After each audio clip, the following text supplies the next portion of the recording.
ఒక్కోసారి ఫ్యాన్స్ పిచ్చ పీక్స్కి వెళ్తుంటుంది. ఇప్పుడు అదే స్టేజ్లో ఉన్నారు బాలయ్య అభిమానులు.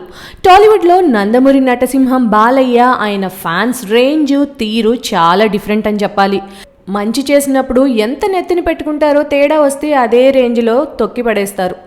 ఇంతకీ విషయం ఏంటి అంటే డైనమిక్ డైరెక్టర్ బోయపాటి శ్రీను వరుస పరాభవాలతో ఉన్న బాలయ్య కెరియర్ని సింహ సినిమాతో ఆయన కెపాసిటీని క్యాలిబర్ని మరోసారి అందరి ముందుకు తీసుకొచ్చాడు. ఇక ఆ తర్వాత లెజెండ్ సినిమాతో సరికొత్త రికార్డ్ని క్రియేట్ చేశాడు. ఆ రెండు సినిమాలు సూపర్ హిట్ అయిన టైంలో బోయపాటిని దేవుళ్లా కొలిచిన నందమూరి ఫ్యాన్స్ ఇప్పుడు బోయపాటిపై కోపంతో ఊగిపోతున్నారు. దానికి రీజన్ ఏంటంటే మొన్న జరిగిన బన్నీ సరైనోడు ఆడియోలో సింహ లెజెండ్ సినిమాల గురించి చిరు అన్న మాటలే.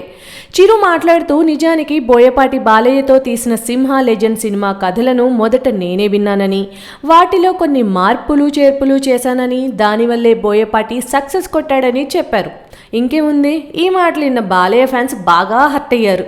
అంటే చిరు మార్పులు చేయబట్టే సినిమా హిట్ అయిందా, మా బాలయ్య వల్ల కాదా? అయినా చిరంజీవి చెప్పిన మార్పులు బోయపాటి అసలు ఎందుకు చెయ్యాలి, అసలు అలాంటి కథ మా బాలయ్యకి ఎందుకు చెప్పాలి అని నందమూరి ఫ్యాన్స్ కోపంతో ఊగిపోతున్నట్టు తెలుస్తోంది. ఇక ఆ కోపాన్ని తమదైన స్టైల్లో ప్రదర్శిస్తూ బోయపాటి శ్రీనివాస్ పోస్టర్స్ని సరైనోడు పోస్టర్స్ని చించేస్తూ నానాగోలా చేస్తూ తగలపెట్టి నిరసన వ్యక్తం చేస్తున్నట్టుగా తెలుస్తోంది.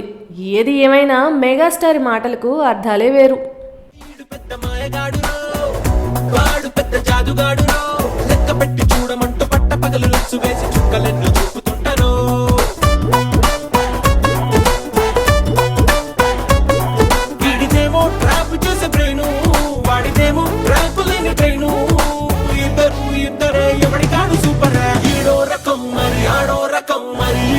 ఒక్కటైతే